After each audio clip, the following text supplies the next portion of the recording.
It feels like it's been forever since we have chatted, doesn't it? Yeah. Uh, I've been sick.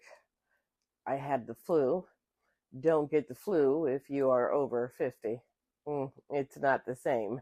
When you are in your 40s or 30s, I felt like I was dying. Yeah, yeah, yeah. Before that, I was hustling, trying to make money and failing. But that's a separate conversation altogether.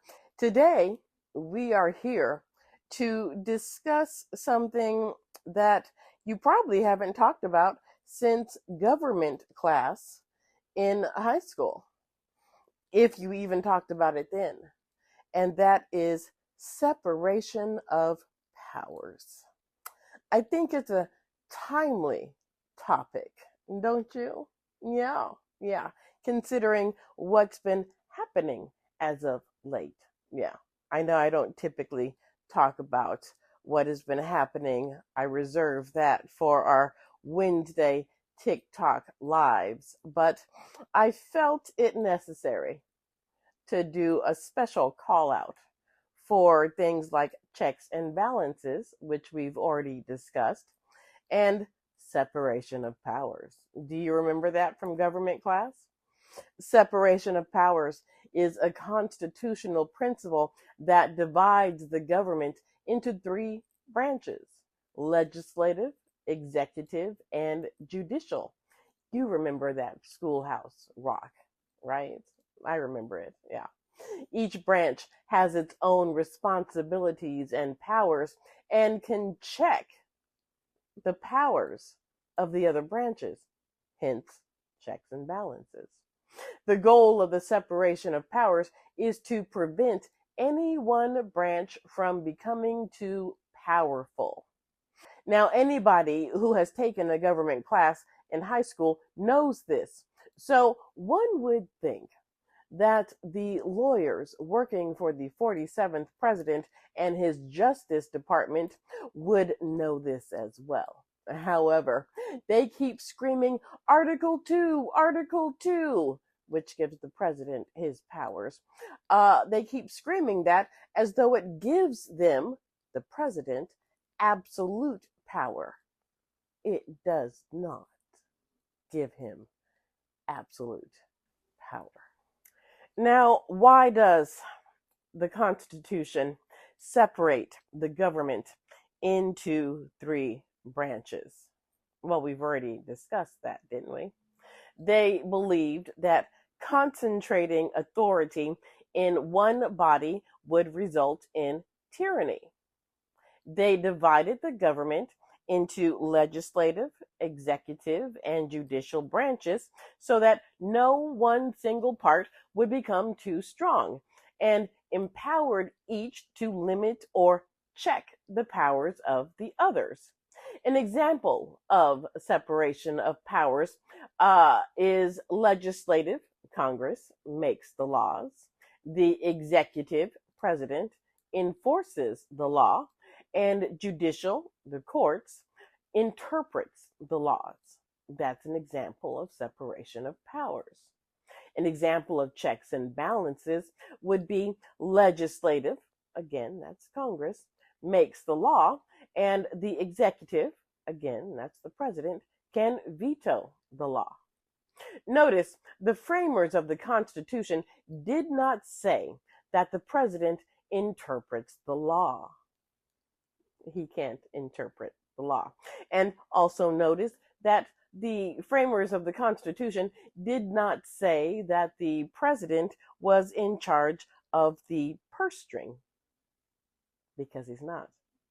Now, the powers that are vested in the legislative, executive, and the judicial branches are laid out in Articles 1, 2, and 3 of the Constitution. Now, let's not forget that there are expressed powers of the president. We can't forget that. In 1787, at the Constitutional Convention, the framers of the Constitution outlined the expressed powers of the president.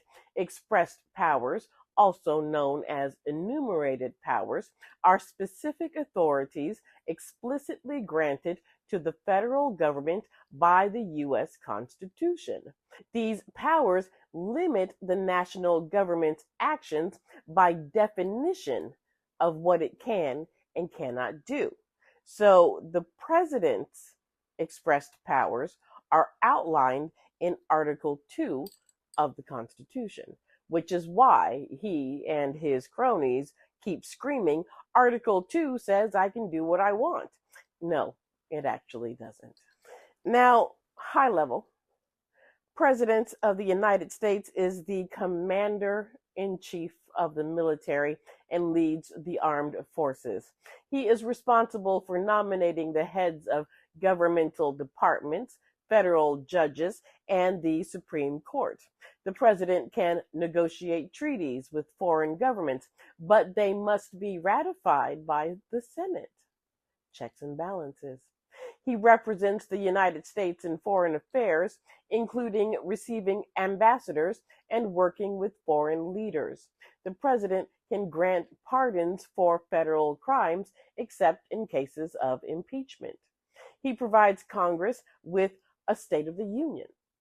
He can veto legislation approved by Congress. The president enforces the laws. Now, there is more, but again, those are the highlights.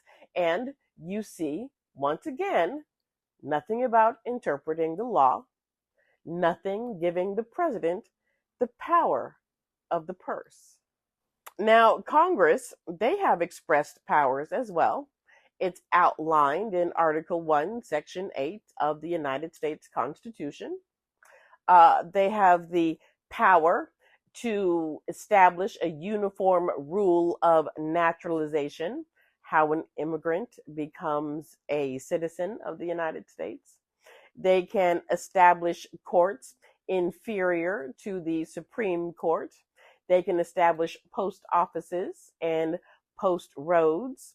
They have the power to collect taxes, duties, and excises to pay the debts and provide for the common defense and general welfare of the United States.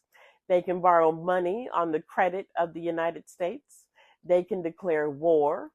Congress can regulate commerce with foreign nations among several states and with Native American tribes.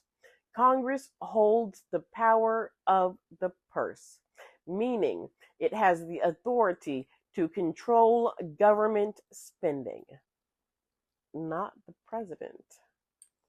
So, was it constitutional when number 47 froze federal spending? Was that constitutional? And of course, the courts have expressed powers as well. Theirs are outlined in Article 3 of the Constitution, and it includes the ability to hear cases arising under the Constitution, laws of the United States, and treaties, as well as cases involving ambassadors. Admiralty?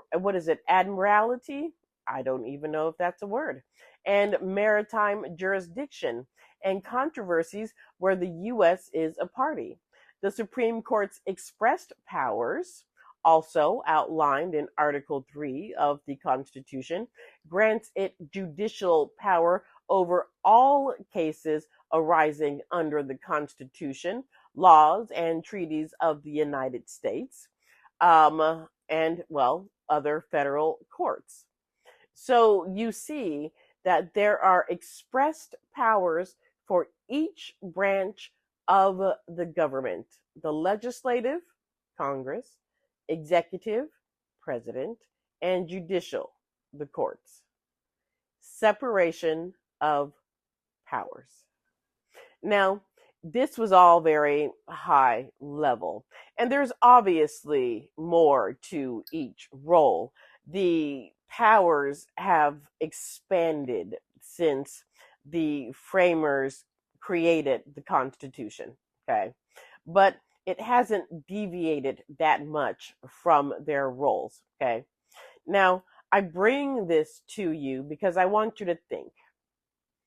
In light of all the executive orders that have been signed since January, I want you to ask yourself, is the Republican led Congress doing their job?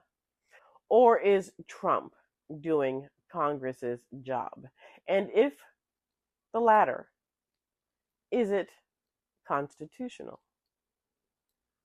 For example, let's say the president signs an executive order eliminating an agency created by Congress, and most of the agencies were. Is that constitutional? Should Congress maybe say something about a certain someone stepping into their lane? Or say a president freezes federal spending. Should it just be the Democratic congressmen and women crying foul? After all, Congress is in charge of the purse strings, not the president. Shouldn't all of Congress wonder why the executive branch is sticking their nose where it doesn't belong? These are questions you should be asking yourself. Why the president, who swore to protect the Constitution, is signing executive orders that violates checks and balances, violates separation of powers, and violates the Constitution. Remember, he swore an oath to protect the Constitution, and he is violating it with almost every executive order that he signs. Now, I know some of you probably voted for him. This is what you wanted. You wanted not just the decimation of the federal government, but violation of the United States Constitution as well. Because it's a slippery slope between, I don't know, getting rid of the Department of Education and getting rid of your freedom of speech. And that's a very slippery slope, and one he's quickly headed towards.